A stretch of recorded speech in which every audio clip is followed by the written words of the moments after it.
Hello guys, day 7 of university competition இப்படின்ட்டு இனிமேல் சொல்லாமா அப்படிங்கிறதே கொஞ்சம் டவுட்டாக தான் இருக்குது. ஏன்டா வெற்றி அப்படி சொல்கிறேன்னு கேட்டிங்கன்னா, இந்த விஷயத்தை கேட்டதுக்கப்புறம் எங்கள் 2 பேருமே கொஞ்சம் டிசப்பாயின்டாக ஆகிடுச்சு. அப்படி என்னடா ஆயிடுச்சு அப்படின்ட்டு கேட்குறது எனக்கு புரியுது. என்ன ஆயிடுச்சுன்னா, நாங்கள் இப்போ யூனிவர்சிட்டி காம்படிஷன் கலந்துக்க போகிறோம் அப்படின்னு சொல்லிட்டு இருந்திருப்போம். எல்லாருக்குமே தெரிஞ்சிருக்கும். டிசம்பர் 20th அப்படிங்கிற மாதிரி சொல்லியிருப்பாங்க. அதுக்காக ப்ரெப் நாங்கள் பண்ணிட்டு இருந்தோம். ஆனால் வந்து டக்குன்னு மாற்றி 14, அதாவது இன்றைக்கி தான் உங்களோட காம்படிஷன் அப்படிங்கிற மாதிரி எங்களுக்கு வந்து ஒரு 5 days பிஃபோர் சொல்லியிருந்தாங்க.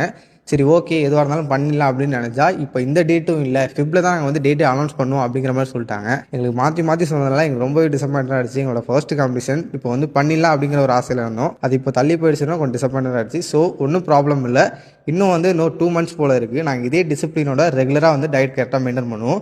ஸோ வந்து இந்த சீரீஸில் போட்டுட்டு இருந்த மாதிரி நாங்கள் பல்கிங் சீரிஸ் போகலான்னு இருக்கோம். ஏன்னா இன்னும் ஒரு 1 month டைம் இருக்குது. கொஞ்சம் பல்க் பண்ணிவிட்டு அது வரை கட் பண்ணிக்கலாம் அப்படின்ட்டு ரெகுலராக இனிமேல் பல்கிங் சீரிஸ் வரப்போகுது. ஸோ அதே டிசிப்ளினோட நாங்கள் ரெகுலராக போடுவோம். மறக்காமல் என்னோட பேஜை ஃபாலோ பண்ணிட்டே வாங்க. உங்களுக்கு இன்னும் கொஞ்சம் ஈஸி டிப்ஸ் இருக்கும், எப்படி வெயிட் கெயின் பண்ணலாம் எல்லாமே.